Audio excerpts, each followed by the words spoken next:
Hi, everybody. Thanks for joining us today. We'll wait a couple minutes until after 12 to let some more people join us, and then we'll get started. But feel free, if you want to introduce yourselves in the chat box, say your name, maybe where you're joining us from, where you work, what brought you here, anything you want to share, that would be great. And it actually really, so we have Laura here, but also Karen is a co-founder of Mint from 15 years ago. So it's got a great history as a local Minnesota national NGO organization. So it's a great opportunity to come in here to introduce the work from One Heart Health. Absolutely. I'm excited to bring these two worlds together. And I thank Laura for enabling it as well. Well, and thanks to everyone too for showing up. I think out of respect for everyone's time, we'll go ahead and get started, and hopefully those other individuals will be able to join us soon. So hello and welcome to our second event of our Solution Spotlight series. So every few weeks, the Minnesota International NGO Network will shine a spotlight on an international development problem or issue and give our NGO community a chance to highlight a solution. So for those of you who are new to MIN, we are a nonprofit organization that seeks to provide a forum for international practitioners and supporters to learn, network, and exchange professional expertise. So we have a variety of events throughout the year that are designed to help share that collective knowledge and experience about doing global good better. We're really excited today to be hearing from Quan Ni from One Heart Health. So as a medical engineer by training, Quan would accompany doctors as they traveled to China, his country of origin, and serve as a medical interpreter. After participating in these trips for about 10 years, he and a cardiologist identified a large gap in the continuum of care for patients. He then worked to find a solution using technology, eventually leading to the creation of One Heart Health, which is a volunteer-led organization whose mission is to develop cost-effective medical technologies to enable early diagnoses of heart disease in children who live in low-resourced areas of the world, thereby improving health outcomes. So throughout this discussion, again, please feel free to enter any comments or questions into the chat box, and we can circle back to them at the end of the presentation. And so with that, I will turn it over to Quan. It really is. So I feel like now this is becoming giving an updates for family and friends. That really is, I think it's a great way to do it. And then, so it is lunch hour. So if you really need to eat something, feel free to do that. And then let me just kind of maybe keep the update in the meantime. So I want to maybe start with, so as I guess as a scientist engineer, I always want to tell you what is my outline, right? So I want to tell about the problem we're working on and health, the solutions that we have developed. So Laura already alluded to my background is biomedical engineering. I've been working in the medical device industry in the last 20 years. So maybe I'll tell you a little bit of myself over the course. And then some of the programs that we have been doing in One Heart Health team, this is largely in collaboration with the partner sites in China. And then I will introduce the team, the heroes behind at the very end. And that will be, the next 25 minutes. So starting really, I guess, with the story here, and then talk about the clinical problem we try to face. So in the picture on the right here, this is really how I got started. So there's a three. In the middle, this is Dr. Lee Piles. It's a pediatric cardiologist. The gentleman in the middle, this is Dr. Tang, who is a pediatric surgeon that actually doing the congenital heart disease surgery in Gansu, China. And then me there actually was conversation as Dr. Lee Piles is examining this little boy in the countryside in Gansu, China. So that's kind of how we got started in volunteer with a great NGO organization in Minnesota, that is Children's Hearting. We actually have Anne here that I was really glad to see it. But then my connection with Children's Hearting is actually started with Karen. This is in 2001. I think I just started working in Guidant, my first job as a scientist. So I'm really excited about they're working with many hospitals in China, which is the place I grew up. So I joined Karen in the first trip at the time. Mission trip, I think now it's called a cardiac training visit. So essentially what they do is they go into a hospital in China, which Dr. Tang worked in at the time, and then create training and dialogue between the surgical team of the two countries. Right, so this is in China. I think it's one of the things I think is very unique is you have surgeons have a lot of experience because they have many kids they operate on. In the meantime, they're really missing the collaborations due to language barrier, due to many other things with the international development of treating kids with congenital heart disease. So my work at the time, it really has helped the two. And then the other thing that was just phenomenon was actually really Karen almost showed me firsthand, how do you really working as a volunteer in a third world country. In this time, it is my home country, right? So how do you really kind of appreciate local culture and also help the US team really understand what is the local challenges? One of the local challenges we identified with Dr. Li Paus was many kids actually, when they come in for surgery in Gansu, in 6, 7 years old, typically that is already at the time that it might be a little too late for getting the best outcome for congenital heart disease. When you look at the experience from the US, the best time for getting those surgery are really when the kids are really 1 year old, 2 year old. You can identify those lesions early, and then at that time, if you providing a surgery, it could very much be life-saving and life normal life or healthy life afterwards. When you're doing those surgery when they're 6 or 7, sometimes actually the lesion can cause damage to the heart and also the lung, right? So you actually might missing those operative windows, and also the long-term outcome from the surgery is not as optimal. So common issues with developing countries. So I think China make a long stride in the last 10 years, but when you go into South Africa, India, this is still very common of kids actually really have late diagnosis, recognition of their congenital heart disease. And us, the work from Children's Hearting has demonstrated that 90% of kids with congenital heart disease environments, right? So they have limited, sometimes no access to pediatric cardiologists. So Dr. Pauser was probably one of the first, not only a foreign doctor, but a heart doctor actually seen in those villages. Sometimes there's also limited awareness of life-saving surgeries, right? So I think those are, as a biomedical engineer, really left a strong impression on me when we're volunteer with Children's Hearting.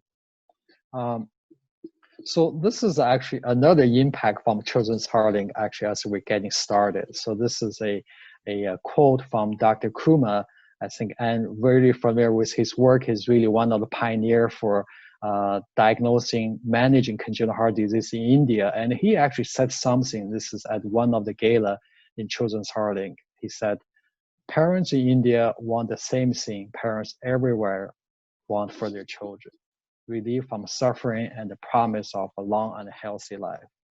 Right? For a doctor to say something like this, I was just, it's just, you remember that almost in the rest of your life. But then I actually heard the name lower. This is Susan Bolton. It's another volunteer with Children's Hearting. The volunteers for Children's Hearting really have special bonds because we kind of appreciate each other. We know what we're doing, and then we know we're doing that for the right reason.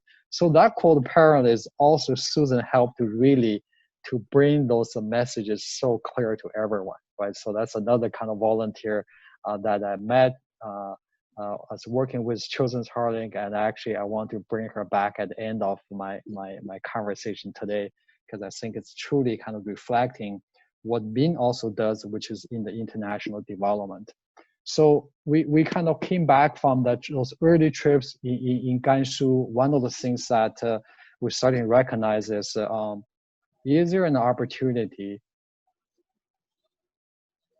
for collaborating with Dr. Li Pao and do something about this, right? So we actually see the vision here very much like that Dr. Kumar has been saying.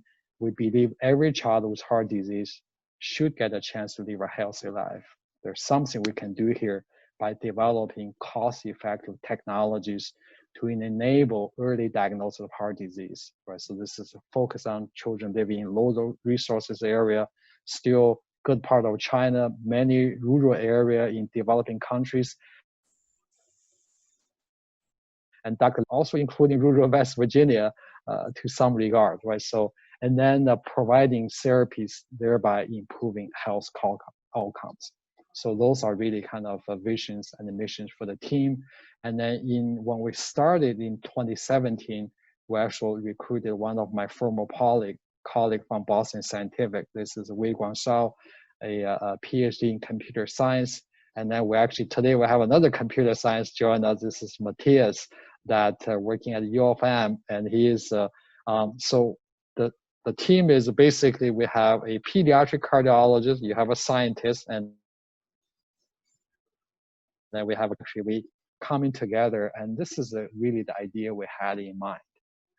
So the key recognition for congenital heart disease is really doctor listening to heart sounds. So this is actually, I got here a digital stethoscope, right? So you can actually, just like a regular stethoscope, the doctors actually listen for the murmurs, which are really indicating for heart defects. So step one for recognizing congenital heart disease.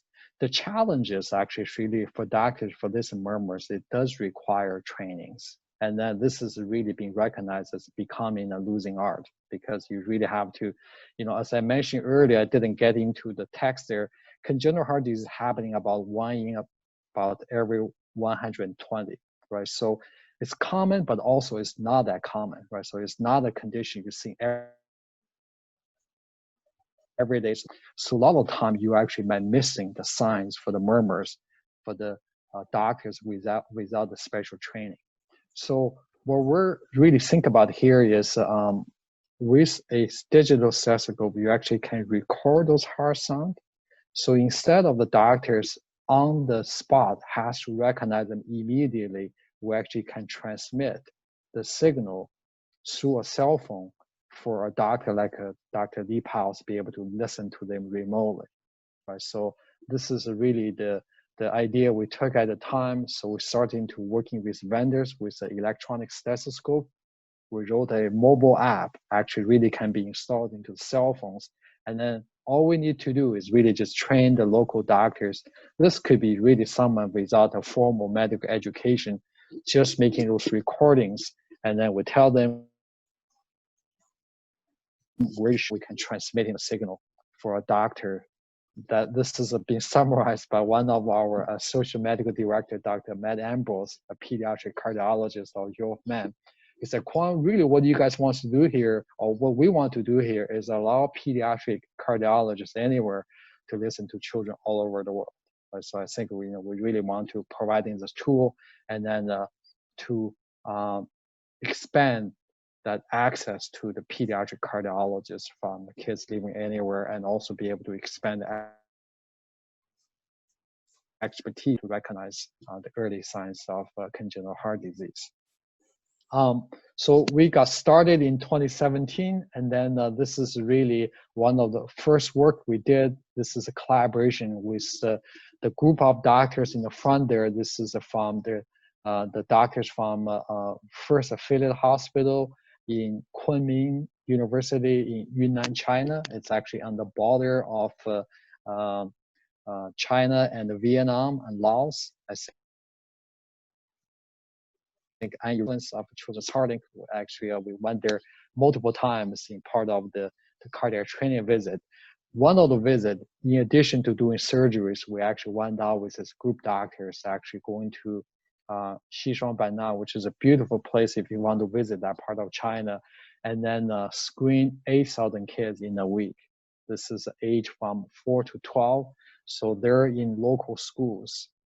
If you go into a local in the US, you're probably not going to find many children with congenital heart disease, right? So because typically they've been recognized already. In those trips, we identified 14, so small numbers, right? But what they actually really help us is actually be able to evaluate the methodologies we're using, right? So electronic stethoscope, and also using the app to see how doctors able to really do this large-scale screening.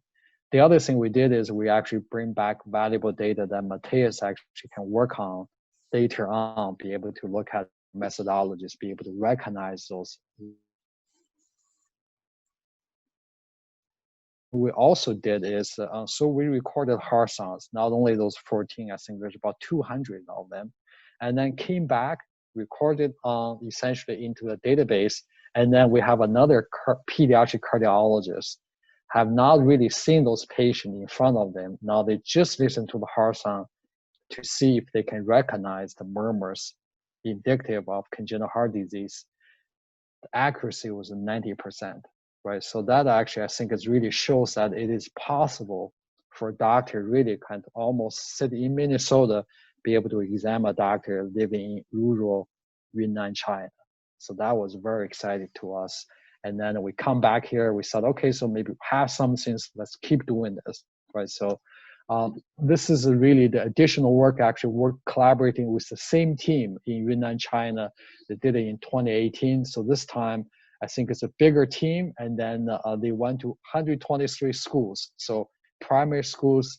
And then this time they screened 24,000 kids in that 1 week. It's in China, the numbers is always a little larger than you're doing things in other places.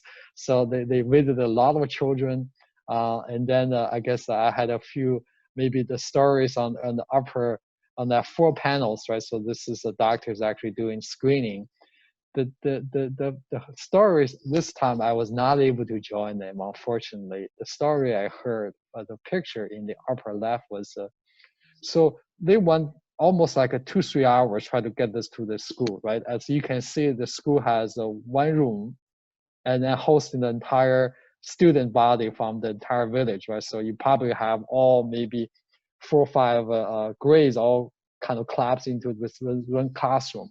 And then they were saying there's about like 10 students there that for them to get there, and then, but they were successfully did the screening, and but it is not easy, right? So really, I guess, so screening 24,000 kids in this 1 week visit, they actually able to identify 51 children that really has, they also had a team member had a portable ultrasound, so they can do that confirmation diagnosis on site with congenital heart disease. And then 25 now children so far has also received surgery. Right, so this is, I think, put a couple of things together. Number one is we continue to work with the partner sites and be able to look at the methodology, they're able to use it in rural China. I think that was a yes. Number two is they were able to find kids, on children with the methodology that we're using. And then lastly, I think most importantly, that there are kids actually really has a major impact in their life, be able to receiving surgeries. Might be a little late, but still I think it's going to be really healthy life. So those are some of the program activities that as part of the One Heart Health. So it is a team, as you will see in the next slides, really kind of largely made up by engineers and scientists, right? So we're always thinking about, okay, so what is the solution here that can really allow us to be able to solve this problem that we can scale up? So the first version right now, really the focus is exactly the data come back from anywhere, be able to put them in front of getting access to a pediatric cardiologist. That's kind of step one that we're doing the remote consultation. In the meantime, we're very much actually collect data and also collect annotations from doctors for a scientist like Matthias be able to develop algorithm that we can have computers detect those heart murmurs, right? So not only be able to really having that actually using traditional algorithm, and the Matthias is actually really, and then this is actually, as you guys heard a lot in the recent development, is really become a forefront in terms of signal processing, be able to recognize complex patterns and then recognize different classifications of issues. One thing Matthias does need is really a large data sets, right? So we're actually really kind of accumulating those data sets with unique records and also with doctor recommendations. And then for his machine to be able to learn from it and also really to determination. And then the significance of that is, I think just like you go to see a doctor, you really want to hear what is happening right away, right? So for the doctor to call you back in a week, sometimes it really is not good ways to create that communication and also have the family be able to follow up. And can you imagine that's also, you have the doctors from the cities actually try to give that message to someone living in the rural area. So what Matthias will be able to accomplish in the future is once you're using our system, be able to collecting heart sounds, you actually will get instantaneous recommendation from the software that's a high probability to have a congenital heart disease. You should really go to see a doctor to do a follow-up, right? I think we're really excited about that outcome.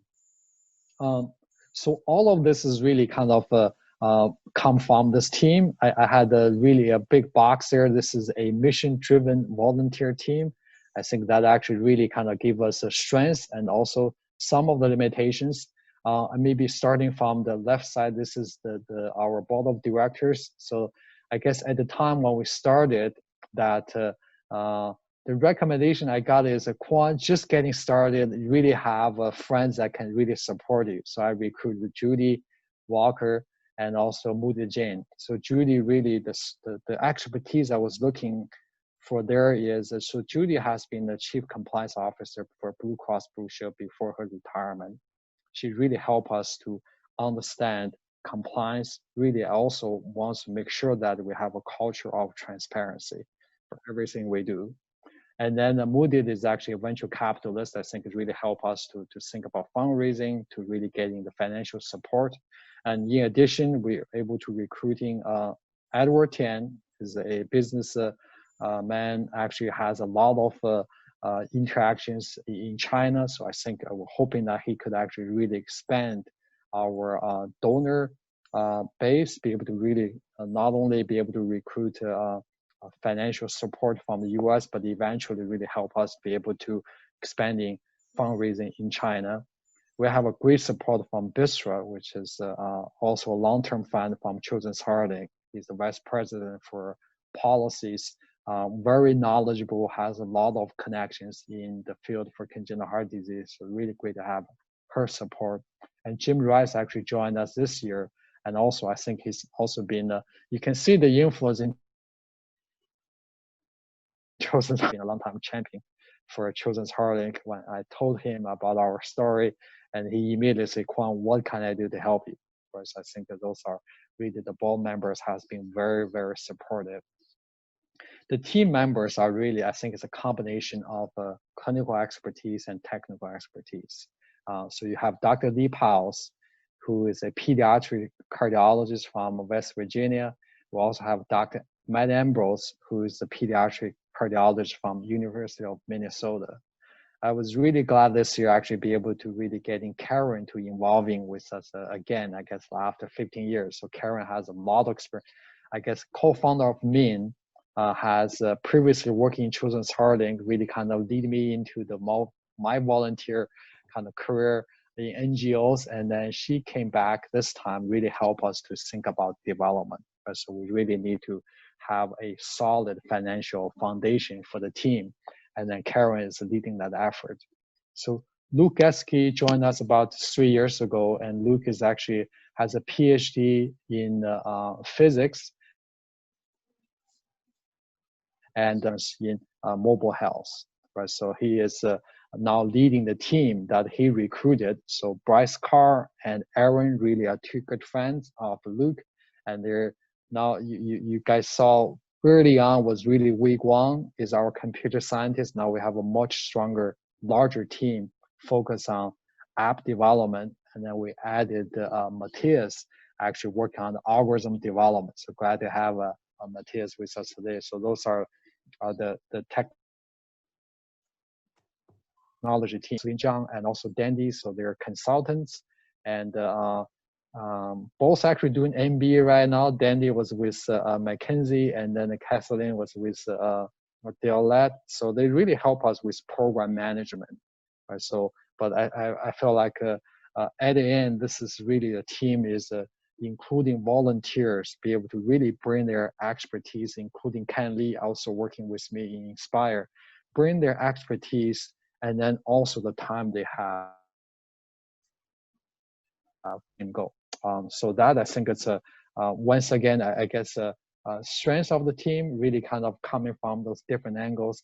I do want to recognize that the limitation is it is a largely virtual team, right? So we really do not have full-time team members. I think that certainly it's a limitation to us, and also really have to force us to have a very specific focus, right? So I think that the everything we do, we really have to really think about is that really meets the vision and the mission of the team. But one thing we did decide to do this year, I think, is actually kind of reflecting what is happening today, right? I think it's we have made a statement on the One Heart Health website that we support Black Lives Matter, and I brought it up here. I think it's actually very much reflecting really kind of who we are as a team. The first one, as everyone knows, right? So this is actually on the signature file of our Dr. Lee Pyles. So injustice anywhere is a threat to justice everywhere. So that I think certainly is reflecting on what we do, right? So when we really recognize some of the things that we don't feel, the kids actually living in rural area that actually really getting the care they need. This is something that I think is a challenge us to think about working in the healthcare industry. The second one, I think, is very much of the action we're taking. This is from John Lewis, if I can read to you. When you see something that is not right, not fair, not just, you have to speak up, you have to say something, and you have to do something. Right? I think it's every team members on the team are very, very busy, right? But I think everyone really motivated, compelled to feel like we got to do something with the needs, the unmet needs that we're really seeing that in front of us. So I think that's kind of largely motivated us in kind of taking time and to be able to contribute. And lastly, I maybe just want to leave you with our website at One Heart Health. This is a picture as you're seeing. I think it's I always kind of think about those times that I told Karen many times that there are, so I guess for me, not only working One Heart Health, actually volunteer with Children's Heartland really kind of give me time to reflect on sometime, when you look at the things you have done in a year, right? So what are the things really you feel like give you energy? And I consistently felt like the time I spent volunteer with the Children's Heartland came back to me as one of the best week of that year. So that was, I think it's largely motivated us in some of the things we're doing here in One Heart Health. And I want to come back maybe for Susan Borson for the one last time, because I think the MIN team is very much about international development. So Susan, I think, is also volunteered for Children's Heartland. He actually produced her specialty is help promoting the message of different NGOs, right? So I think he was on a mission with Children's Heartland, once in Vietnam, once in China. And then there's one time she came back from the trip, I was helping her to translate the videotapes. And then Susan mentioned something as we're kind of wrapping up that trip. that wrapping while with the editing, and then she just says, Quan, I really the trip is one thing that certainly there's many things happen, but she remembered a moment. So this is she was waiting with a mom when the kids is going to the OR to have the surgery, and certainly Susan does not speak Chinese. She wished I was there, but I was not. But she was somehow able to really find someone to help translate. What actually really she told the mom was that Susan also had a kid who has congenital heart disease. So when the mom actually understood that, and you can just see this sign of relief, because this is a mom, as you can imagine, is very worried. And now she had another mom had the same experience sitting with her. That connection, that bond, to me is very much about the international development. But you really have people in needs, you're able to make a connection, feel like they're not alone.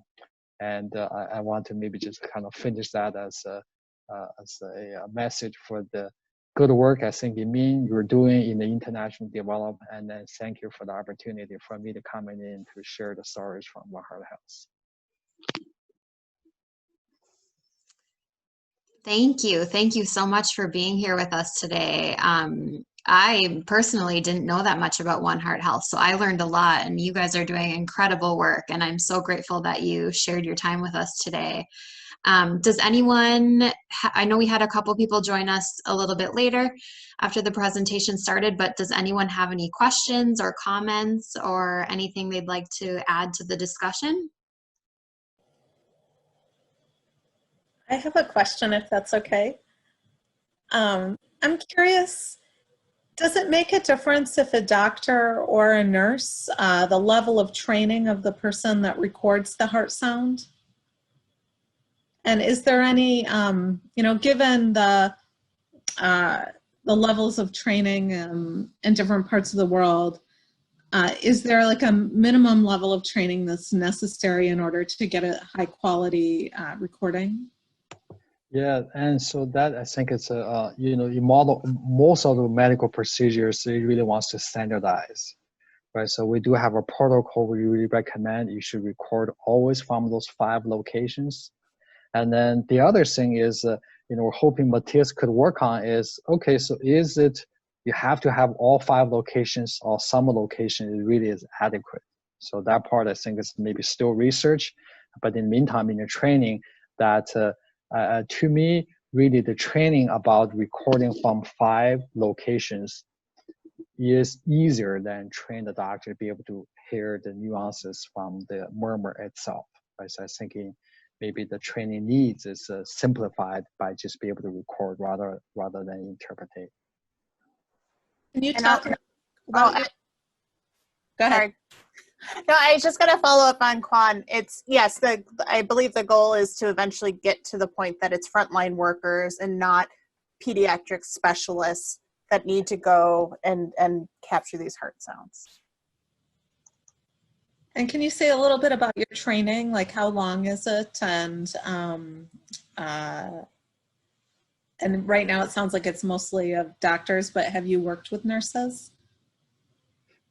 So the in Yunnan, we actually has 2 partners. The other partner is in the county hospital, are primarily nurses, right? So that time I still felt like, it's one of the challenges. I actually went there. I provided the training. So the training, I think it largely is about how to use the app. And then secondly, as you mentioned, is okay, the locations, right, for collecting heart sounds. The app is actually I think it really is a strength because we want develop medical apps for a living, right? So in his regular job, so we really emphasize very simple, from user experience. It's we're not really trying to be a very comprehensive mobile app, so it's very specific, focus on congenital heart disease. So that I think is actually a help in simplify that training. Well, your work is super exciting. So wonderful to hear more about it. Thank you so much. Thank you, Anne. Are there any other questions out there?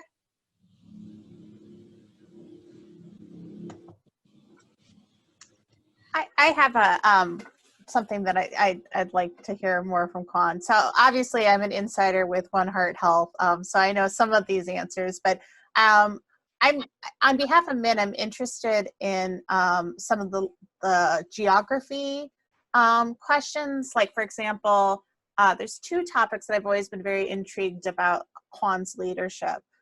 One is regarding being situated in Minnesota. How important has it been to creating this NGO that you happen to be in this state surrounded by these people? Could you have done this in another place? And then the second question I have, and I can repeat it if you forget, is just regarding how important is your Chinese nationality, language, and culture skills in terms of doing work in China? Yeah, so I think the answers to both questions really has probably commonality, which is to really recognize where are our strengths, right? So for the first question, really in Minnesota, as you know, this is really the place for medical device industry. Right? So we have companies like Medtronic, Boston Scientific, St. Jude previously, and Inspire. So they really so. The network we have, so Wei-Guan and I will come from Boston Scientific, and then also Luke actually really has connections with some of the mobile health. So this is very much affected in our strategy, which is kind of this technology component as part of the mission for the team, right? Because we really have a really strong network of medical technologists, so including Ken Lee, that it's that part, I think it's make us unique. I think it's also help to really shaping, why sometimes we're a little different from Children's Heart, right? So which is kind of focused on other aspect. And then the second part, the connection in China, it really is, I think to me is really finding source of energy and also source of strength, right? So because of my background there, so I was really, to me, is not a huge barrier to establish partnership in China, which the clinical needs is still there exist, right? So that I think it's I see that as really you got to be able to find a place to start and then establish, and then I think the future for us is not really it's limited in China, right? We really felt like the technology, once they're able to really develop, they certainly can play a role in India. They certainly can play a role in Africa. So those are the things that I think with a good foundation, then we're able to expand. Thank you. Thank you, Karen. If there's another minute, I have another question. Is it okay? Sure. Could you say more about how your development of your algorithm is going? And I'd love to hear, I'm sure it's a long process, but I'd love to hear more about that. Anne, that's a great question. And then we actually got an expert. And then Matthias, I'm going to be calling on you to answer that question. Yeah, it's a quite challenge to create these algorithms.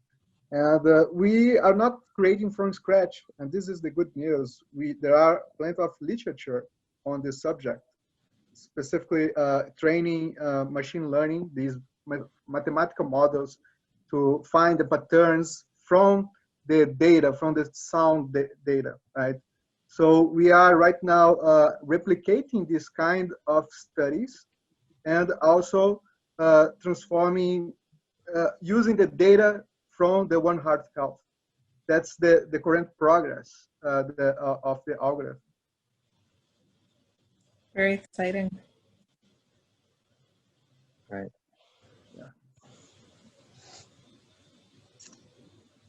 Do we have another minute? Can I ask a question? Yeah, absolutely. We have until 1, so go ahead. I wasn't even looking at my watch or the time, so I wasn't sure. Thanks so much for all this information. I'm so interested in this on so many different levels. My family, ourselves, we have heart defects in our family. And so it is interesting to think about, you know, how those things caught early versus not, versus knowing if you have it in your family is so important. And so I see the value from that personally. So I'm tuning in from Red Wing. I'm one of the founders of a newer NGO that does disability development work, focused in low and middle income countries. And we're only starting in Cambodia right now. And we are largely working on developing training for in-country partners to really build up their capacity. So very different type of training, of course, but hearing kind of you talk through how you have been developing that is really fascinating to us as well. Forgive me if I'm asking something that you talked about right in the way I was about 5 minutes. No other problem. I'd love to hear anything more about just how you work in partnerships with certain people and how you chose the places that you go into, the particular schools and communities, and kind of what it looks like from the partnership side of it, just because that's something that we do heavily too. So, Jenny, that's a great question. So I will start, but then and I'm going to call on you to really, because Children's Heart really have a tremendous experience in partnership in countries. So the place we started are really the place that couple of things I think is important to us. One is that they're able to providing surgery care, right? So this is really one of the things at the end. That's one thing that was part of our consideration. The second part is we know that at the end we're really serving rural areas, so we always very conscious about okay, we're going to be developing partnership in rural healthcare providers, right? We actually went to a county hospital, which is typically those are the places that in general they have to refer patients to the tertiary care. So they're really the one actually has the need, and it's much harder for us to kind of to go into them. But in very early on, we make sure that we starting to really putting effort in understanding what are the specific needs in that group. So this is, you know, as you know, it's difficult, right? So I can imagine in Cambodia that, you know, how do you really get to them? So what we did is really we from the partnership we have in the tertiary care in Kunming, which is the capital for Yunnan, and then they have connections with the county hospital so we I guess at very early on, we encourage us to kind of work in conjunction with our local relationship. And I think, you know, Children's Heart really has a lot of experience in developing partnership. Could you maybe also share some of your experience? Sure. I would say, like, the short answer is that we rely on word of mouth and our current relationships to help us identify people who would be a good match, people who understand what we do and what is necessary to be successful. But kind of along the lines of what Juan was saying, you know, the main concern we have is how do you pick a partner that is ready and who needs help and who is in a position to benefit from the services that we provide. And so we've developed a number of criteria around that help us vet. But I would say that occurs usually after a word of mouth recommendation. And that we learn those criteria over time by observing who is successful and who is not successful. And sometimes we break our criteria if that there's a special case. And sometimes that works and sometimes it doesn't. So experimentation, I think, is also a part of it. But didn't Children's Heart Link just have, what was it, its 50th anniversary? That's right. So it's not a startup NGO anymore. They're kind of in a different league in that regard.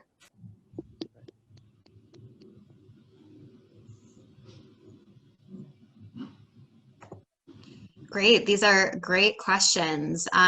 We've got about 12 more minutes. Anyone else have anything they would like to ask?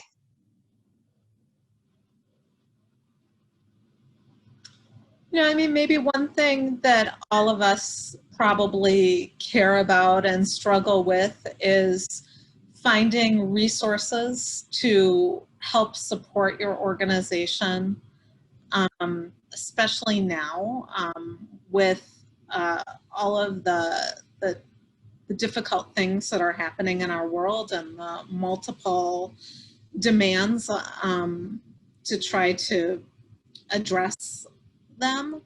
Right. Do you just have any advice or insight or thoughts about finding partners for funding?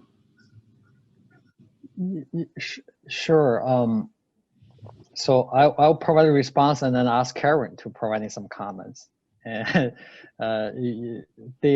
so this is really not only COVID-19, right? I think Jenny, as you getting started with NGO, I really recognize last year one of the challenges is so as the executive director, right? So so I think for us we have a technology development, have programs, and then the third piece to me is very much about development, about fundraising. And I really recognize the limitations I have. Right? So I think it's so to the degree that we really allocate some funding last year, that we want to really have a consultant coming in to really specifically focus on fundraising. And then the things that I think maybe for One Heart Health is traditionally we've been really looking at foundations. So this is including corporate foundation, like a place like Medtronic, Boston Scientific, and that has not been very successful. And then this year, we're starting to have a slightly different strategy because there is a pretty strong research component in what we do. So we're starting looking at NIH in terms of what we did there is we certainly, as a still a fairly new NGO, are limited in being able to really have a track record. So we have a partnership with another organization that has a very strong track record in SBIR. So those are support small business. So really try to finding partnership that we can join force, because they also bring elements of research, and then we bring elements of programming and also the clinical focus. And in those, so we submitted, we're getting pretty close. I can't really feel like we can claim success yet. That certainly, and it's a new direction we're getting into. Maybe, I guess, Karen, if you could maybe just add in some comments about, certainly we're looking at foster, investors and donors, right? So there are things that I think it's maybe more common for NGOs. Karen actually ran a very successful year-end fundraiser for us last year, and then we're thinking about something. Karen, I don't know if you could share. Sure. Yeah, no, absolutely. So, I mean, basically everything Quan said, it's in terms of the pros and the cons. I mean, one of the cons is, or I shouldn't say cons, but rather, our volunteer base is such an enormous resource. I think that's actually something that MIN, the organization, Minnesota International NGO Network, has in common. We have a lot of volunteers that are very high levels of talent that are able to keep the needle moving in terms of this, of the efforts for One Heart Health. So that's really our greatest resource right now. And it actually takes a little pressure off of development to make the lower technology startups. So if you're familiar with technology startups, usually there's a lot of venture capital associated with it. But what do you do when it's a charity? We're a 501c3. There's not going to be a big payoff for the venture capitalists at the end. A space that we are understood because we are technology, we are exciting and innovative, but there's not always a place in foundation funding for, let's say, homelessness or for food banks or for what have you, to know exactly what to do with us. And so we're creating our own kind of pathways at this point and creating the materials to do that. And one of the things that we're approaching is getting financial supporting us with getting federal government funding, it's not an easy task. And so as Quan was saying, we are partnering with someone that has experience with this kind of new business development, and we're a sub on that effort, bringing a lot of the ideas, innovation, partnerships, teamwork, but not necessarily actually having to produce the proposals for the U.S. government. But yeah, we're figuring it out. And so far, we're only, again, very young, 2017. A lot of our funding is coming from passionate, have something in common with our work, have a family member who has a congenital heart defect, have maybe connections with China, et cetera, and really see this as a solution and are excited about that. And so we're definitely benefiting from individual donations at this point in time as well. Speaking of that, thank you, Su Ming, for your support in all these years. You're welcome. I do have one question, maybe two. Okay, I'm not in medical training background, but I'm basically educator in my training. Case study is one of the big things that we usually go through to follow up on certain type of study. But correct me if I'm not in the right track. This is people, the children, they were screened. 24,000 children were screening in the remote area of the Kunming. 50 of them, they were identified for having the murmurs. Had gone through the surgery. Right. Study, what I am question about, or I would like to know about, is how your team would develop on near term, to follow up the cases of the children that you have already received the surgery and they are on the way to a better life. I mean, physically and mentally, and also for the families. So I think it was really early part this year that we started engaging doctors to talk about the long-term care needs. Right? So I think it's the same challenges for diagnosis, especially for low resources area.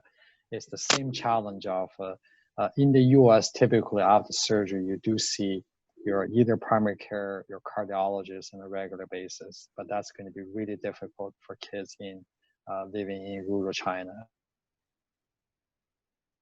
As you can imagine, the solution will be very different, right? So this is really you're much more about, okay, so what are the clinical signs you'd be looking for? For congenital heart disease, is primarily about early neurodevelopments, right? So do you develop the language skill? Do you have growth? Jenny actually may be able to be more knowledgeable in this area, and so we have a conversation with doctors about not necessarily follow what are the clinical guidelines in the US, but that at least providing what are the clinical needs in managing, and then to recognize, okay, is there something there we can also do from technology perspective? Thank you. Well, we are almost out of time, so I just want to give a huge thank you to Quan for being our presenter today. I think we all learned a lot, so thank you so much. Thanks to all of you for showing up and for contributing to this wonderful conversation. Please be on the lookout for future Solution Spotlight events. And I need to give a plug to our upcoming first ever virtual MIN Summit. So that will be on October 9th. So please keep a lookout for that.